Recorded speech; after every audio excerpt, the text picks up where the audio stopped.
प्रिय साथियों, स्वागत है आपका हमारे इस प्रेरणादायक कहानियों की श्रृंखला वाली चैनल में।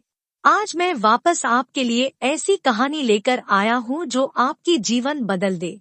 आइए शुरू करते हैं आज की कहानी, जिसमें हम जानेंगे कि कैसे एक गुरु अपने शिष्यों के बुद्धि की परीक्षा लेते हैं और उसे अंतरात्मा से मिलाते हैं जो गलत कार्य करने से रोकता है। कहानी का शीर्षक है बुद्धिमान की परीक्षा और अंतरात्मा से मिलन। बहुत समय पूर्व जब गुरुकुल शिक्षा की प्रणाली होती थी, तब हर बालक को अपने जीवन के 25 वर्ष गुरुकुल में बिताना पड़ता था। उस समय एक प्रचंड विद्वान पंडित राधागुप्त हुआ करते थे, जिनका गुरुकुल बहुत प्रसिद्ध था, जहां दूर दूर के राज्य के शिष्य शिक्षा प्राप्त करने आया करते थे। बात उन दिनों की है जब राधागुप्त की उम्र ढलने लगी थी और उसकी पत्नी का देहांत हो चुका था। घर में विवाह योग्य एक कन्या थी। राधागुप्त को हर समय उसकी चिंता सताती रहती थी।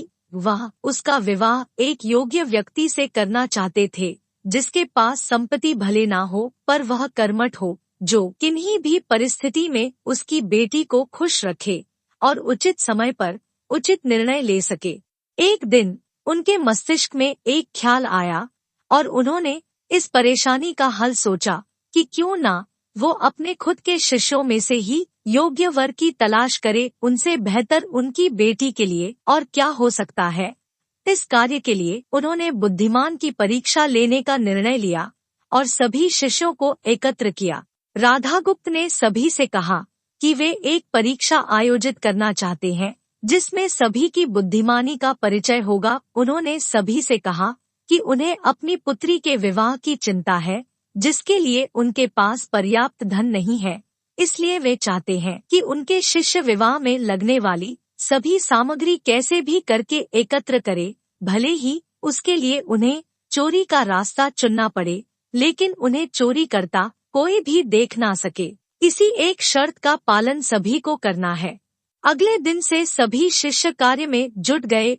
रोजाना कोई न कोई तरह-तरह की वस्तुएं चुरा कर लाता और राधागुप्त को दे देता। राधागुप्त उन्हें एक विशेष स्थान पर रख देते, क्योंकि परीक्षा के बाद यह सभी वस्तुएं उनके मालिक को वापस करना जरूरी था, क्योंकि वे अपने शिष्यों को सही ज्ञान देना चाहते थे। सभी शिष्य अपने अपने दिमाग से कार्य कर रहे थे, लेकिन इनमें से एक चुपचाप गुरुकुल में बैठा हुआ था, जिसका नाम रामास्वामी था। वह राधागुप्त का सबसे करीबी और होनहार छात्र था।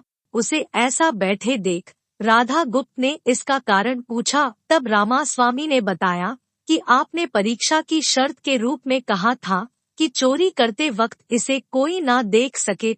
इस प्रकार अगर हम अकेले में भी चोरी करते हैं, तब भी हमारी अंतरात्मा उसे देख रही है। हम खुद से उसे नहीं छिपा सकते। इसका अर्थ यही है कि चोरी करना व्यर्थ है। उसकी यह बात सुन राधागुप्त के चेहरे पर खुशी छा जाती है। वे उसी वक्त सभी को एकत्र करते हैं और पूछते हैं कि आप सब ने जो चोरी की, क्या उसे किसी ने देखा?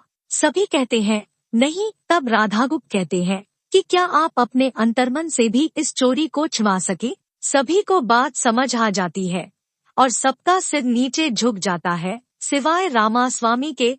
राधागुप्त रामास्वामी को बुद्धिमानी की परीक्षा में अव्वल पाते हैं और सभी के सामने कहते हैं कि यह परीक्षा मेरी पुत्री के लिए उचित वर तलाशने के लिए रखी गई थी। इस प्रकार मैं रामास्वामी का विवाह अपनी पुत्री के साथ तय करता हूँ।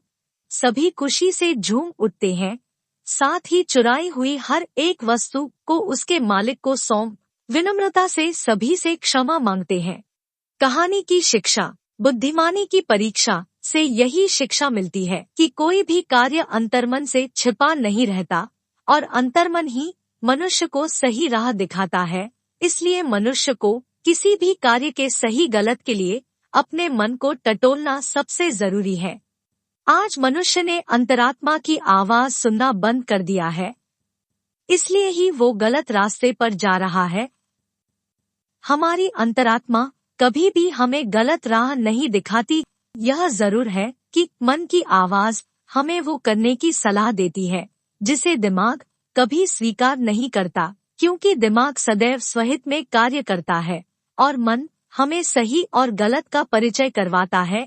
यह सही गलत का परिचय ही हमें सदैव बुराई से दूर रखता है। किसी भी कार्य के पहले हमें मन की आवाज जरूर सुनना चाहिए। इस परीक्षा के जरिए राधा गुप्त ने अपनी पुत्री के लिए एक उचित वर भी तलाश लिया और शिष्यों को जीवन का अमूल्य ज्ञान दिया। आज के वक्त में कोई भी शिक्षक एवं शिक्षण पद्धति मनुष्य को धन कमाने तक का ही ज्ञान देते हैं। एक बालक का सर्वांगीण विकास कहीं न कहीं लुप्त हो चुका है। आज का मनुष्य केवल बड़े होकर एक धनवान व्यक्ति बनने का ही ज्ञान विद्यालयों में लेता है।